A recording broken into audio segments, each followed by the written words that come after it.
نے کہہ دیا کہ انٹیریئر منسٹر محسن نقوی صاحب وزیر اعظم بن جائیں گے, تو ہمارے جو اس وقت وزیر اعظم ہیں وہ کہاں جائیں گے؟ بسم اللہ الرحمن الرحیم.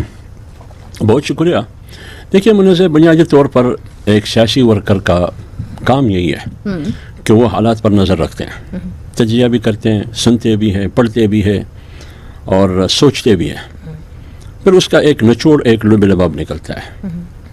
تو لہٰذا میں نے جو بات کی, میں ایسا نہیں ہے کہ مجھے کسی نے کہا ہے, میں نے الیکشن سے پہلے ایک بات کی تھی, 27ویں عالمی ترمیم کے بارے میں اس میں نہیں, جنرل الیکشن سے پہلے 8 فروری میں نے یہ بات کی تھی. افضل غور سے سنی. میں نے کہا سندھ میں پیپلز پارٹی کی حکومت ہوگی, بلوچستان میں پیپلز پارٹی کی حکومت ہوگی, پی ایم ایل این اس کا شریک رہے گی, پنجاب میں پی ٹی آئی کی پی ایم ایل این کی حکومت ہوگی, وفاق میں پی ایم ایل این کی حکومت ہوگی, خیبر پختونخوا میں پی ٹی آئی کی حکومت ہوگی. میں نے اپنے پارٹی کی سائز کے بارے میں بھی بات کی تھی, وہی کچھ ہوا جو میں نے کہا, اور مجھے کسی نے بھی نہیں کہا تھا. کیونکہ آپ نے کہا نا آپ سیاسی کارکن ہیں, تو یہ جو سیاسی ہوائیں ہوتی ہیں کچھ اور ہوتی ہیں, یہ آپ سیاست کس طرف جا رہی ہیں؟ میں آ رہا ہوں نا, اسی پر میں بات کروں گا. میں نے بات کی تھی کہ محسن نقوی پاکستان میں محسن نقوی صاحب وزیر اعظم بن سکتے ہیں, کیونکہ پارلیمنٹ کے اندر بھی نہیں ہے. اس ملک میں میں نے یہ بات بھی کی کہ اس کو الیکشن لڑوایا سکتا ہے, اور تاریخ پاکستان کی سیاسی تاریخ میں یہ موجود ہے. شوکت عزیز کو الیکشن نہیں لڑوایا گیا ایز این انڈیپینڈنٹ کہ پی ایم ایل این میں شمولیت اختیار کریں گے. تو عجیب بات ہے, کیا وہ پارٹی ٹکٹ جاری نہیں کر سکتی ہے؟ کون سی پارٹی سے؟ P M L N. اچھا, ان سے پوچھ لیتے ہیں. میں وہ تو ٹھیک ہے, میں ایک بات عرض کر رہا ہوں. شوکت عزیز اس ملک میں سینیٹر تھا, انہوں نے الیکشن لڑوایا نہیں لڑوایا؟ جنرل مشرف کا دور تھا, جمہوری حکومت. میری بات تو سنیے ذرا, مجھے موقع دیں. اس کو الیکشن لڑوایا گیا, وہ بنا. آپ یہ بات بھی میں سن رہا ہوں, شاید آپ کے ذہن میں بھی یہ سوال ہے کہ 1 پیج ہے, یعنی ٹرائیکا 1 پیج پر ہے, تمام ادارے 1 پیج پر ہے, تو جنیجو ضیاءالحق تو بھی 1 پیج پر تھے. ظفر اللہ جمالی صاحب اللہ ان کی مغفرت کرے, بہت اچھے انسان تھے, میں جانتا تھا قریب سے, وہ اور مشرف بھی 1 پیج پر تھے. پھر ہوا کیا ہوا اس بار کیا ہوا؟ ادھر تو ہمیں کہیں نظر نہیں آ رہا, کوئی اختلاف نہیں نظر آ رہا. میں کہہ رہا ہوں جمالی صاحب سے اختلاف نظر آ گیا تھا, جنیجو صاحب کے ساتھ اختلاف نظر آ گیا تھا. میری بات سنیں, اس لیے میں نے کہا کہ ہو سکتا ہے کہ محسن نقوی صاحب وزیر اعظم کا کینڈیڈیٹ ہو, ان کا الیکشن لڑوائے, یا تو لاہور سے یا تو جنگ سے. جنگ سے کس کا تعلق ہے آپ کو پتہ ہے, اور غیر حاضری کی لسٹ میں کون زیادہ غیر حاضر ہے پارلیمنٹ میں؟ جو غیر حاضر ہے وہ کون ہے جو زیادہ غیر حاضر ہے, اور اس کا کس پارٹی سے تعلق ہے. تو اس ملک میں کچھ بھی ہو سکتا ہے. میں نے یہ بات کی کیونکہ ماضی میں ہوا ہے, ماضی میں یہ سب کچھ ہوا ہے, پاکستان میں سب کچھ ہوا ہے, مگر اس لیے ہم اگر ماضی میں فیلڈ مارشل صدر پاکستان بنا ہے تو کیا مستقبل میں نہیں ہو سکتا ہے؟ میں نے 27ویں یعنی ترمیم کی بات کی, سب سے پہلے میں نے کی. کیا اب 27ویں یعنی ترمیم کی بات ہو رہی ہے یا نہیں ہو رہی؟ اس پہ آ جاتے ہیں کھیلدار صاحب. کیا محسن نقوی صاحب کو آپ اپنی پارٹی کے اندر شامل کرنے کے لیے تیار ہیں؟ کابینہ کا آپ حصہ ہیں.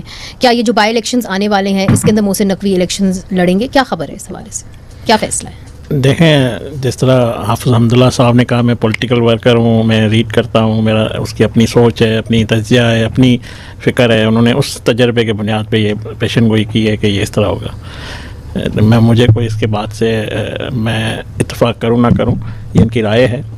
اسی طرح میں نے بھی 2020 میں ٹی وی پہ ریکارڈ پہ موجود ہے, میں نے 3-4 ٹاک شو میں کہا تھا کہ عمران خان ٹینیور پورا نہیں کرے گا, اور عمران خان اس طرح دھمالے مارے گا کہ یاد رکھا جائے گا. اور تب یہ کہتے تھے ہم 1 پیج پہ ہیں, تو 1 پیج بھی پھٹ گیا. میری بات کی تائید ہو رہی ہے. آج میں ایک اور پیشن گوئی, آپ لکھ لیں, پین اور قلم آپ کے کاغذ ریکارڈ ہو رہا ہے, اس سے زیادہ کیا ہوگا. تو میں یہ آپ کو کہہ رہا ہوں, پاکستان کا پہلا وزیر اعظم شہباز شریف صاحب ہوگا جو اپنا ٹینیور وزیر اعظم کا پورا کرے گا. 5 سال اپنا ٹینیور پورا کرے گا. اچھا, اور ایسا کامیاب وزیر اعظم جو. مگر میرا سوال الگ تھا. میرا سوال یہ تھا کہ کیا محسن نقوی صاحب جو ہیں وہ پی ایم ایل این کو جوائن کر رہے ہیں, اور کیا جو بائی الیکشنز ہونے والے ہیں اس کے اندر وہ شامل ہو کے الیکشن لڑیں گے؟ محسن نقوی صاحب کو سینیٹر ہم نے بنایا. وہ اس وقت ہمارے وزیر اعظم شہباز شریف کے کابینہ کا حصہ ہے. وزیر اعظم کے فیصلے کے تحت وہ کابینہ کے ہے, اور ایک اچھا وہ باصلاحیت اور زبردست کام کرنے والا ہے. اور پی ایم ایل این میں شامل ہو رہے ہیں؟ دیکھیں, اس کا اپنا مقام ہے, پارٹی سے اس کا تعلق نہیں. ہم نے اس کو ووٹ دیے, تو فی الحال کوئی ایسے ارادے نہیں. دیکھیں, میں کہتا ہوں ہر کسی کا تجزیہ ہو سکتا ہے, خواہش ہو سکتی ہے, مگر محسن نقوی صاحب وزیر اعظم کے قیادت میں بہت اچھا کام کر رہے ہیں, ایسی کوئی بات نہیں ہے. نہ ایسا کوئی اگر پولیٹیکل ورکر مجھے یہ حافظ حمداللہ صاحب کر کے بتائے کیا وجوہات ہے کہ وزیر اعظم تبدیل ہو. کیا یہ حکومت پرفارم نہیں کر رہی ہے؟ کیا یہ کوئی 1 پیج نہیں ہے؟ کوئی اتنی کامیابیاں اس حکومت کو, اس وزیر اعظم کے حصے میں آئی ہے, اتنی کتنی کامیابیاں اس وزیر اعظم کے چلیں حصے وہ میں آئی کامیابیوں کے ہے بارے اور میں اس بات طرح نہیں جو کریں گے. میں کہتا آپ کے ایڈز بھی ہم ہوں جو دیکھتے رہتے ہمارے ہیں کامیابیوں کے. میں مگر ایک بات عرض کر لوں, جی جلدی سے پھر لال صاحب کو بھی شامل یہ کرنا اگست مہینہ ہے نا, جی ابھی 14 اگست کو آزادی کا دن منایا جا رہا ہے. جی اس ملک میں پارلیمنٹ آزاد نہیں ہے, قانون سازی آزاد, لیکن 3 آدمی آزاد ہے. اس ملک میں جمہوریت بھی کنٹرولڈ ہے, قانون سازی بھی کنٹرولڈ ہے, سب کچھ, لیکن 3 آدمی آزاد ہے. وہ خود معلوم کرے کہ وہ کہاں کھڑے, پھر سوال ان سے کرے کہ آپ کہاں کھڑے, اس کے ساتھ کھڑے ہیں. ایک انوار الحق آزاد ہے, ایک فیصل واڈا آزاد ہے, ایک محسن نقوی آزاد ہے. وہ کہاں کھڑے, آپ وہاں کھڑے